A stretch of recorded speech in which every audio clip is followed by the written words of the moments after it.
ಸ್ವಾಗತ ಆಗಿರೋದ್ರಿಂದ ವೇದಿಕೆ ಮೇಲೆ ಆಸೀನರಾಗಿರ್ತಕ್ಕಂಥ ಎಲ್ಲ ಗಣ್ಯಾತಿ ಗಣ್ಯರೇ, ಈ ಕಾರ್ಯಕ್ರಮದಲ್ಲಿ ಬಂದಿರತಕ್ಕಂಥ ನಮ್ಮ ಎಲ್ಲ ಅಣ್ಣ ತಮ್ಮಂದ್ರೆ, ಅಕ್ಕ ತಂಗಿದ್ರೆ, ತಾಯಂದ್ರೆ, ತಮ್ಮೆಲ್ಲರಿಗೂ ಕೂಡ ಈ ಒಂದು ವಿಶೇಷವಾದಂತ ದಿನದಲ್ಲಿ ಆಗ್ತಾ ಇರ್ತಕ್ಕಂಥ ಈ ಒಂದು ಕಾರ್ಯಕ್ರಮಕ್ಕೆ ಮನಸ್ಪೂರ್ವಕವಾದಂತ ಸ್ವಾಗತ ಈ ಸಂದರ್ಭದಲ್ಲಿ ಕೋರ್ತಾ, ರಾಧಾಕೃಷ್ಣನ್ ಅವರು ಮನದಾಳದ ಮಾತುಗಳನ್ನ ಈಗ ಹಂಚ್ಕೊಂಡಿದ್ದಾರೆ. ಆದ್ರೆ ಅಣ್ಣ, ಮನಸ್ಪೂರ್ವಕವಾಗಿ ಹೇಳ್ತೀನಿ, ಸಚಿವರಾಗಿ ಶಾಸಕರಾಗಿ ಏನೇನಾಗ್ಬೇಕು ಏನೋ ಗೊತ್ತಿಲ್ಲ, ಆದ್ರೆ ಈ ರೀತಿಯಾದಂತಹ ವಿಶ್ವಾಸ, ಪ್ರೀತಿ, ಪ್ರೇಮ ಗಳಿಸಿದೀವಲ್ಲ, ಅದೇ ಒಂದು ದೊಡ್ಡ ಸಾಧನೆ ಅನ್ಕೋತೀನಿ. ಅದಕ್ಕಿಂತ ಒಂದು ದೊಡ್ಡ ಸಾಧನೆ ಇನ್ ಯಾವ ಕಿರೀಟ ಕೊಟ್ಟರು ಸಿಕ್ಕಲ್ಲ, ಇನ್ ಯಾವ ಸ್ಥಾನಮಾನ ಕೊಟ್ಟರು ಸಿಕ್ಕಲ್ಲ. ಶಾಶ್ವತವಾಗಿ ಉಳ್ಕೊಳ್ಳುವಂಥದ್ದು ಪ್ರೀತಿ, ವಿಶ್ವಾಸ, ನಂಬಿಕೆ. ಈ ಒಂದು ಪ್ರೀತಿ, ವಿಶ್ವಾಸ, ನಂಬಿಕೆನ ಸುಮಾರೊಂದು 3 ತಲೆಮಾರುಗಳಿಂದ ನಮ್ಮ ಒಂದು ಸೌಭಾಗ್ಯನೇ ಅಂತ ಅನ್ಕೊಂಡು ಈ 3 ತಲೆಮಾರುಗಳ ಒಂದು ವಿಶ್ವಾಸ, ಪ್ರೀತಿ, ನಂಬಿಕೆನ ಇಟ್ಕೊಂಡು ಬಂದಿರತಕ್ಕಂಥದ್ದು. ಇದ್ರ ಮುಂದೆ ಇದಕ್ಕಿಂತ ದೊಡ್ಡದು ಇನ್ ಯಾವುದೂ ಇಲ್ಲ. ಇದ್ರ ಮುಖಾಂತರವಾಗೇನೆ ಇನ್ನೇನೇನು ಏಳಿಗೆ ಆಗ್ಬೇಕು, ಇನ್ ಯಾವ್ಯಾವ ಹೆಜ್ಜೆಗಳಿಡ್ಬೇಕು, ಇದ್ರ ಮುಖಾಂತರನೇ ಆಗ್ಬೇಕು. ಬಿಟ್ರೆ ಇದನ್ ಬಿಟ್ಟು ಇನ್ ಯಾವ ಹೆಜ್ಜೆನೂ ತಗೊಳಕ್ಕಾಗೋದಿಲ್ಲ. ಆದ್ರಿಂದ ಈ ಎಲ್ಲಾ ಹೆಜ್ಜೆಗಳಿಗೂ ಕೂಡ ಅಡಿಪಾಯವಾಗಿ ಯಾರಾದ್ರೂ ಇದ್ರೆ ಆ ಪ್ರೀತಿ, ವಿಶ್ವಾಸ, ನಂಬಿಕೆನ ಕೊಟ್ಟಂತ ತಾವೆಲ್ಲರೂ ಏನಿದ್ದೀರಾ, ತಮ್ಗೆ ನನ್ನ ಮನಸ್ಪೂರ್ವಕವಾದಂತಹ ಧನ್ಯವಾದಗಳನ್ನ ಈ ಸಂದರ್ಭದಲ್ಲಿ ನಾನು ಕೋರ್ತಾ ಇದ್ದೀನಿ. ಇದಕ್ಕಿಂತ ದೊಡ್ಡದು, ಇದಕ್ಕಿಂತ ಒಂದು ದೊಡ್ಡ ಒಂದು ಸರ್ಟಿಫಿಕೇಟ್ ಆಗಿರ್ಬೋದು, ಒಂದು ಸ್ಥಾನ ಆಗಿರ್ಬೋದು, ಮಾನ ಆಗಿರ್ಬೋದು, ಇದಕ್ಕಿಂತ ದೊಡ್ಡದಿನ್ ಯಾವುದೂ ಇಲ್ಲ. ಅದರಿಂದ ತಮ್ಗೆ ಈ ಸಂದರ್ಭದಲ್ಲಿ ಧನ್ಯವಾದಗಳು ಹೇಳ್ತಾ, ಈಗಾಗಲೇ ರಾಧಾಕೃಷ್ಣನ್ ಅವ್ರು ಹೇಳಿದಂಗೆ ಈ ಒಂದು ಕಾರ್ಯಕ್ರಮನ ನಾವೊಂದು ದೊಡ್ಡ ಮಟ್ಟದಲ್ಲಿ ಇಟ್ಕೋಬೇಕು.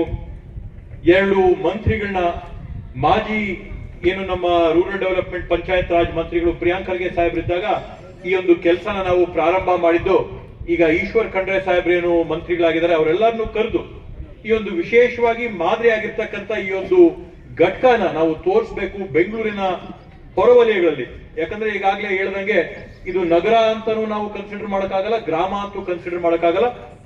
ಆ ಕಡೆ ವೈಟ್ ಫೀಲ್ಡ್ ಇಂದ ಬೆಳ್ಕೊಂಡು ಬಂದ್ರೆ ಎಲ್ಲರೂ ಕೂಡ ನನಗೆ ಹೇಳ್ತಾ ಇರೋದು ಏನಂತಂದ್ರೆ, ನಿಮ್ಮ ಸಮೇತನಹಳ್ಳಿ ಭಾಗ ಎಲ್ಲ ಗ್ರೇಟರ್ ವೈಟ್ ಫೀಲ್ಡ್ ಅಂತ ಹೇಳ್ತಾರೆ. ಗ್ರೇಟರ್ ವೈಟ್ ಫೀಲ್ಡ್ ಅಲ್ಲ, ನಿಮ್ಮ ವೈಟ್ ಫೀಲ್ಡ್ ಗ್ರೇಟರ್ ಹೊಸಕೋಟೆ ಇರ್ಬೋದು. ನಮ್ಗೆ ಯಾಕೆ ಗ್ರೇಟರ್ ವೈಟ್ ಫೀಲ್ಡ್ ಅಂತ ಕರೀತೀರಾ? ವೈಟ್ ಫೀಲ್ಡ್ ಗ್ರೇಟರ್ ಹೊಸಕೋಟೆ ಅಂತ ಬೇಕಾದ್ರೆ ನಾವು ಕರೆಯೋಣ ಅಂತೇಳಿ ಈ ರೀತಿಯಾಗಿ ಬೆಳ್ಕೊಂಡ್ ಬಂದು ನಗರ ಆಗ್ತಾ ಇರ್ತಕ್ಕಂಥದ್ದು. ಇದೆಲ್ಲ ಆಗಿ ಇಷ್ಟು ಅದ್ಭುತವಾಗಿ ನೋಡ್ಬೇಕಾದಾಗ ನನಗೆ ಜ್ಞಾಪಕ ಬರೋದು, ಸಣ್ಣಣ್ಣ ನಾನು ತಪ್ಪೇನಾದ್ರು ಹೇಳಿದ್ರೆ ಕರೆಕ್ಟ್ ಮಾಡ್ಬೋದು. ನನಗೆ ಜ್ಞಾಪಕ ಇದ್ದೇನೆಂದ್ರೆ FSTP ಅಂದ್ರೆ ಇದು ಫೀಕಲ್ ಸೂವೇಜ್ ಟ್ರೀಟ್ಮೆಂಟ್ ಪ್ಲಾಂಟ್ ನಮ್ಗೆ ಹೊಸಕೋಟೆ ತಾಲೂಕಿಗೆ ದೊಡ್ಡ ಜನಸಂಖ್ಯೆ ಇರ್ತಕ್ಕಂಥ, ನಗರೀಕರಣ ಆಗ್ತಾ ಇರ್ತಕ್ಕಂಥ ಗ್ರಾಮ ಪಂಚಾಯತಿಗಳಿಗೆ ಹುಡುಕಿ ಎಲ್ಲಾದ್ರೂ ಕೊಡ್ಬೇಕು ಅಂತಂದ್ರು. ಇನ್ನ ಎಲ್ಲಕ್ಕಿಂತ ದೊಡ್ಡ ಗ್ರಾಮ ಪಂಚಾಯತಿ ಇರ್ತಕ್ಕಂಥದ್ದು, ನಗರೀಕರಣ ಆಗ್ತಾ ಇರ್ತಕ್ಕಂಥದ್ದು, ಅಪಾರ್ಟ್ಮೆಂಟು, ವಿಲ್ಲಾಗಳು ಎಲ್ಲ ಬರ್ತಾ ಇರ್ತಕ್ಕಂಥದ್ದು ಸಮೇತನಹಳ್ಳಿ ಗ್ರಾಮ ಪಂಚಾಯತಿ. ಸೊಣ್ಣೊಳಗೆ ನಾನು ಮಾತಾಡೋಣ, ಇಲ್ಲಿ ಗ್ರಾಮ ಪಂಚಾಯತಿಯಲ್ಲಿ ಮಾಡೋಣ. ಆದ್ರೆ ಸಮೇತನಹಳ್ಳಿ ಗ್ರಾಮ ಪಂಚಾಯತಿಯಲ್ಲಿ ಈ ಟ್ರೀಟ್ಮೆಂಟ್ ಪ್ಲಾಂಟ್ ಮಾಡ್ಬೇಕು ಅಂತಂದ್ರೆ ಅಡಿ ಬೆಲೆ ಇರೋಂತ ಜಾಗ ಅಲ್ಲಿ ಈ ತರದಲ್ಲಿ ಸುಮಾರು 1.25 ಎಕರೆ 1.5 ಎಕರೆಯಲ್ಲಿ ಪ್ಲಾಂಟ್ ಹೆಂಗ್ ಮಾಡೋಣ ಅಂತ ತಲೆ ಕೇಳಿದಾಗ ಸೊಣ್ಣಣ್ಣ ಒಂದೇ ಮಾತು ಹೇಳಿದ್ರು, ಗೌಡ ನೀವು ಇದನ್ನ ಜಾಗ ನೀವು ಫಂಡ್ ಕೊಡ್ರಿ. ಫಂಡ್ ಕೊಟ್ಟು ಜಾಗ ಹುಡ್ಕೋದು, ಮಾದರಿ ಮಾಡೋದು ಎಲ್ಲ ಕೂಡ ನಾವು ನಮ್ಮ ಗ್ರಾಮ ಪಂಚಾಯತಿ ಸದಸ್ಯಗಳವ್ರೆ, ನಮ್ಮ ಸಿಬ್ಬಂದಿ ವರ್ಗದವ್ರವ್ರೆ, ನಾವು ನಿಮ್ ಸಮಾಧಾನಕ್ಕೆ ಪ್ರಕಾರ ನಾವು ಅದನ್ನ ಮಾಡ್ತೀವಿ, ನಮಗ್ ಕೊಡ್ರಿ ಅಂತ ಹೇಳಿದ್ರು.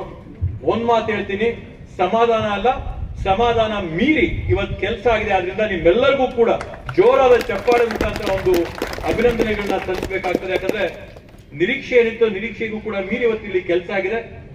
ಹಸಿ ತ್ಯಾಜ್ಯ ಆಗಿರ್ಬೋದು, ಒಣ ತ್ಯಾಜ್ಯ ಆಗಿರ್ಬೋದು, ಮಲತ್ಯಾಜ್ಯ ಆಗಿರ್ಬೋದು, ಎಲ್ಲವನ್ನೂ ಕೂಡ ಒಂದೇ ಘಟಕದಲ್ಲಿ ನೀವು ವಿಲೇವಾರಿ ಮಾಡಿ, ಅದ್ರ ಜೊತೆಗೆ ವಾತಾವರಣ ಯಾವ ತರ ಇದೆ ಅಂತಂದ್ರೆ, ಸಮಾಜನಡಿಯಲ್ಲಿ ಬೇರೆ ಎಲ್ಲಿ ಪಾರ್ಕ್ ಇಲ್ಲದಿದ್ರು ಕೂಡ ಇಲ್ಲಾದ್ರೂ ಒಂದು ಪಾರ್ಕಿನ ವಾತಾವರಣ ಇದೆ, ಆ ತರದಲ್ಲಿ ತಾವು ಮಾಡಿದಿರ.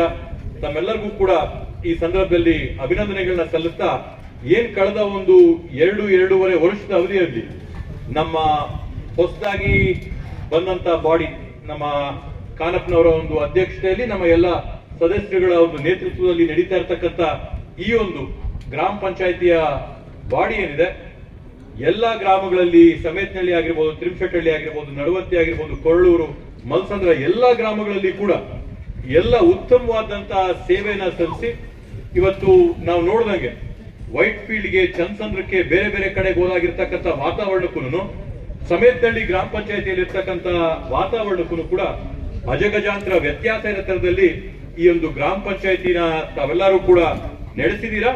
ಮುಂದಿನ ದಿನಗಳಲ್ಲಿ ಕೂಡ ಅದೇ ತರದಲ್ಲಿ ನಡೆಸ್ತೀರಂತ ಒಂದು ವಿಶ್ವಾಸ ನನಗಿದೆ. ಇವತ್ತು ಸಮೇತನಹಳ್ಳಿ ಗ್ರಾಮ ಪಂಚಾಯತಿಯಲ್ಲಿ ಮಾದರಿ ಆಗತ್ತ ಈಗಾಗ್ಲೇನೆ ನಡವತ್ತಿಯಲ್ಲಿ ಏನು ನಮ್ಮ ಸ್ಲಮ್ ಬೋರ್ಡ್ ಕಡೆಯಿಂದ ಸುಮಾರು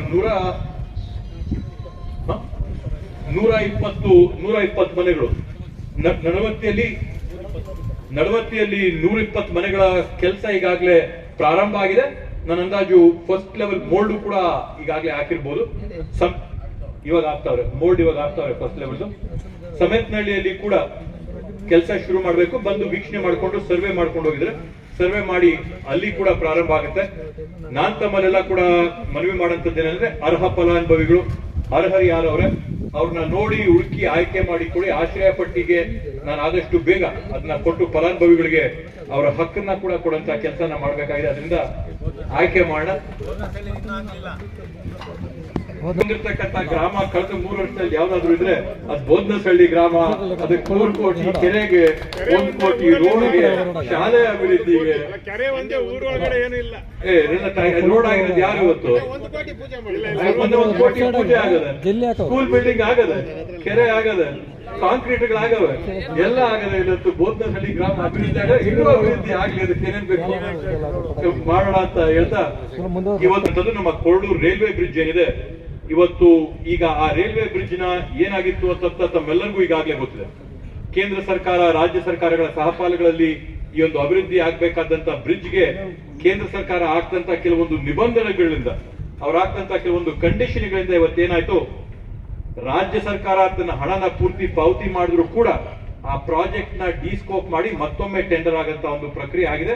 ಈಗ ಡಿಸೈನ್ ನ ಬದಲಾಯಿಸಿ ಅದನ್ನ ಯಾವ ತರದಲ್ಲಿ ಮಾಡಬೇಕು, ಎಲಿವೇಟೆಡ್ ರೋಡ್ ಅಲ್ಲಿ ಹಿಂದೆ ಇದ್ದಂತ ಕಾಲಮ್ಗಳನ್ನ, ಪಿಲ್ಲರ್ಗಳನ್ನ ಕಡಿಮೆ ಮಾಡಿ ಇವತ್ತಿನ SR ರೇಟ್ಗೆ ಬದಲಾವಣೆ ಮಾಡಿ ಈಗ ಮತ್ತೊಮ್ಮೆ ಕರ್ನಾಟಕದಿಂದ ಡೆಲ್ಲಿಗೆ ಆ ಪ್ರಸ್ತಾವನೆನ ನಾವು ಕಳಿಸಂತ ಕೆಲಸನ ಮಾಡಿ ಆದಷ್ಟು ಶೀಘ್ರವಾಗಿ ಸುಮಾರು 2-3 ತಿಂಗಳೊಳಗಡೆ ಅದನ್ನ ಡೆಲ್ಲಿಯಿಂದ ಮತ್ತೆ ಟೆಂಡರ್ ಆಗಿ ಕೆಲಸ ಮಾಡುವಂತ ಕೆಲಸಕ್ಕೆ ಏನೇನೆಲ್ಲ ಕೆಲಸ ಮಾಡಬೇಕು ಅದನ್ನ ಮಾನ್ಯ ಮುಖ್ಯಮಂತ್ರಿಗಳು, PWD ಸಚಿವರು, ನಾವು ಎಲ್ಲರೂ ಕೂಡ ಇವತ್ತು ರಾಜ್ಯ ಸರ್ಕಾರದ 53 ಕೋಟಿ ರೂಪಾಯಿಗಳನ್ನ ಕೊಟ್ಟು ಕೇಂದ್ರ ಸರ್ಕಾರದಿಂದ ಬರಬೇಕಾದಂತ ಪಾಲನ್ನ ತಗೊಂಡು ಇವತ್ತು ಆ ಬ್ರಿಡ್ಜ್ ನ ಮಾಡುವಂತ ಕೆಲಸ ಮಾಡಿದೀವಿ. ಈಗಾಗ್ಲೇನೆ ದೇವನಗುಂದಿ ಬ್ರಿಡ್ಜ್ ಪ್ರಗತಿಯಾಗಿ ಸಾಕಷ್ಟು ಕೆಲಸ ಕೂಡ ಆಗಿದೆ. ಎಕ್ಸ್ಕವೇಷನ್ 2 ಕಡೆನೂ ಕೂಡ, ಆ ಕಡೆ ದೇವನಗುಂದಿ ಕಡೆನೂ ಎಕ್ಸ್ಕವೇಷನ್ ಆಗಿದೆ, ವಾಕ್ಟಾ ಗ್ರಾಮ ಪಂಚಾಯತಿ ಕಡೆ ಕೂಡ ಪೂರ್ತಿ ಎಕ್ಸ್ಕವೇಷನ್ ಆಗಿ ಈಗಾಗಲೇ ಆ ಬ್ರಿಡ್ಜ್ ನ ಕೆಲಸ ನಡೀತಾ ಇದೆ. ಬಹುಶಃ ನವೆಂಬರ್-ಡಿಸೆಂಬರ್ ಒಳಗಡೆ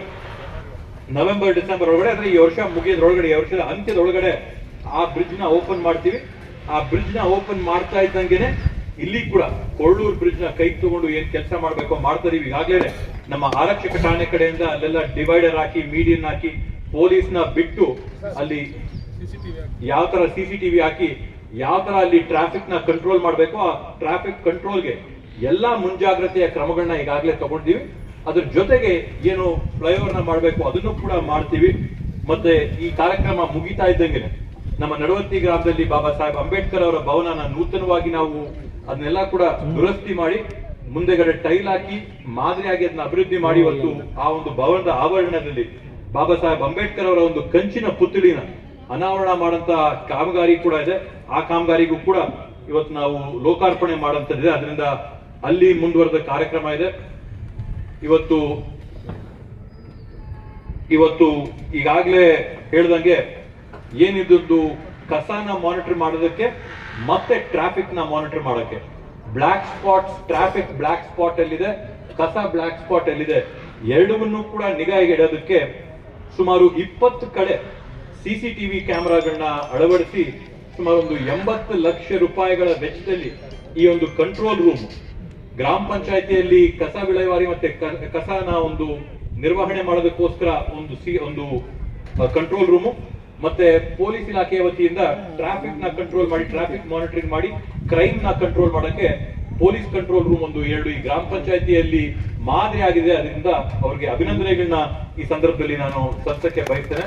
ವಿಲೇವಾರಿ ಘಟ್ಟದ ಆವರಣದಲ್ಲಿ 3 ಕೋಟಿ ರೂಪಾಯಿಗಳ ಅನುದಾನದಲ್ಲಿ ಮಾಡಿರ್ತಕ್ಕಂಥ ಅಭಿವೃದ್ಧಿ ಕಾಮಗಾರಿ ನಮ್ಮ CCTV ಮತ್ತೆ ಪೊಲೀಸು ಮತ್ತೆ ಪಂಚಾಯತಿ ಲೆಕ್ಕ ಹಾಕೊಂಡ್ರೆ ಅದು ಸುಮಾರು 1 ಕೋಟಿ ರೂಪಾಯಿಗಳು. ಒಟ್ಟಾರೆ ಸುಮಾರು 4 ಕೋಟಿ ರೂಪಾಯಿಗಳ ಕಾಮಗಾರಿನ ಇವತ್ತು ನಾವು ಈ ಚಿರುಮಶೆಟ್ಟಹಳ್ಳಿ ಗ್ರಾಮದಲ್ಲಿ ಇರ್ತಕ್ಕಂಥ ಈ ಘಟ್ಟದಲ್ಲಿ ನಾವು ಲೋಕಾರ್ಪಣೆ ಮಾಡ್ತಾ ಇರ್ತಕ್ಕಂಥದ್ದು. ಅದಕ್ಕೆ ನಿರಂತರವಾಗಿ ಶ್ರಮಿಸಿದಂತ ದುಡಿದಂತ ಹಲವಾರು ಜನ ಇದ್ದಾರೆ.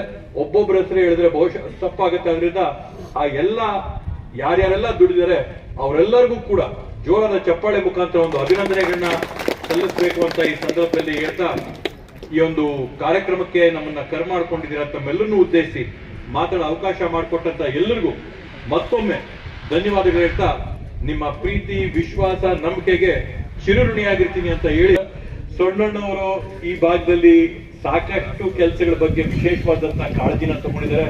ಇವತ್ತಿಲ್ಲಿ ಈ ಬೈಪಾಸ್ ರೋಡ್ ನ ಮಾಡಂತದ್ದಾಗಿರ್ಬೋದು, ಕಾನೆಗೆ ಹೋಗಂತ ರೋಡ್ ಆಗಿರ್ಬೋದು, ಈ ಹಿಂದೆ ಸಮೇತನಹಳ್ಳಿ ಕೆರೆಗೆ ಏನಾದ್ರೂ ಮಾಡಿ ನೀರು ತುಂಬಿಸಿ ಅಂತ ಹೇಳಿ ಪಿನಾಕಿನಿಯಿಂದ ನೇರವಾಗಿ ನೀರು ಪಂಪ್ ಮಾಡ್ತಾ ಇದ್ದಾಗಿರ್ಬೋದು, ಅಥವಾ ನನ್ನ ಮೇಲೆ ಜೋರಾಗಿ ಗಲಾಟೆ ಮಾಡಿ ಅಂದಕ್ಕನ ಕೆರೆಗೆ ನೀರು ಬಿಡಿಸಿ ಅಂದಕ್ಕನ ಕೆರೆಯಿಂದ ಸಮೇತನಹಳ್ಳಿ ಕೆರೆಗೆ ನೀರು ಬಿಡಿಸಂತದ್ದಾಗಿರ್ಬೋದು. ಈ ರೀತಿಯಾಗಿ ಕಾಮಗಾರಿಗಳ ಪಟ್ಟಿ ಮಾಡ್ತಾ ಹೋದ್ರೆ ಹಲವಾರು ಕಾಮಗಾರಿಗಳ ಪಟ್ಟಿಗಳನ್ನ ಇವತ್ತು ಸೊಣ್ಣಣ್ಣವರು ಮಾಡಿಸ್ಕೊಂಡಿದ್ದಾರೆ. ನಿಂತು ಜವಾಬ್ದಾರಿಯುತವಾಗಿ ಅದನ್ನ ಮುಗಿಸಿದ್ದಾರೆ. ಅದನ್ನ ಒಂದೊಂದೇ ಹೇಳ್ತಾರೆ ತಪ್ಪು ಅವ್ರಿಗೆ ಆಗ್ತದೆ. ಇದೆಲ್ಲ ಸೊಣ್ಣಣ್ಣ ಒಂದೇ ಕಸ ಬಿಡೋರಿಗೆ ಘಟಕ ಮಾಡುದು ಅಂತ ಅನ್ಕೊಂಡಿಲ್ಲ. ಇನ್ನ ಬೇರೆ ಬೇರೆ ಕಾಮಗಾರಿಗಳೆಲ್ಲ ಕೂಡ ಮಾಡ್ಕೊಂಡಿದ್ದಾರೆ. ಪಂಚಾಯತಿಗೆ ಬೇರೆ ಬೇರೆ ಕಾಮಗಾರಿಗಳನ್ನ ಹೋಬಳಿಗೆ ಮಾಡಿಸಿದ್ದಾರೆ. ಜನಕ್ಕೆ ಸಾರ್ವಜನಿಕವಾಗಿ ಅನುಕೂಲ ಆಗೋ ರೀತಿಯಲ್ಲಿ ಮಾಡ್ಕೊಂಡಿದ್ದಾರೆ. ಅವ್ರಿಗೊಂದು ಈ ಸಂದರ್ಭದಲ್ಲಿ ಅಭಿನಂದನೆ ಹೇಳ್ತಾ ನನ್ನ ಮಾತುಗಳಿಗೆ ನಾನು ವಿರಾಮ ನೀಡ್ತೀನಿ. ಜೈ ಹಿಂದ್, ಜೈ ಕರ್ನಾಟಕ.